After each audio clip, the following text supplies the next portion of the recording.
Kaya nagdesisyon siyang lumayas. Must have a clear complexion.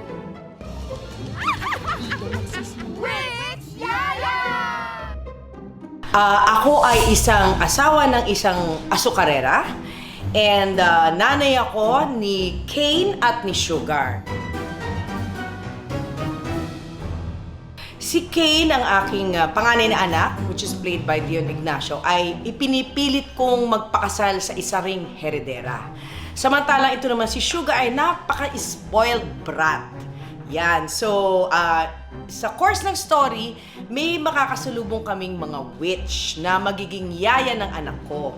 Sabay, mai-inlove siya sa anak kong lalaki. Kaya antabayan na natin kung anong mangyayari.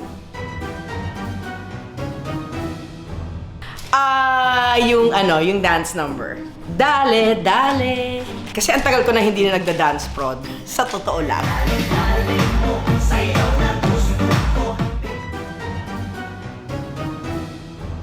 I've been doing musicals for like 40 years. So, but on TV, medyo matagal na rin. Pero musicals, like I was in the original cast of Miss Saigon, and I've done many musicals in my lifetime. Pero on stage, similar din naman siya. We're still on stage.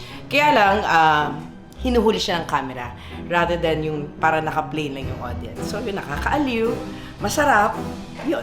I'm Pinky Amador and I'm playing Ma'am Madonna. Inaanyayahan ko po kayong lahat to watch Witch Yaya sa All Out Sunday. See you there!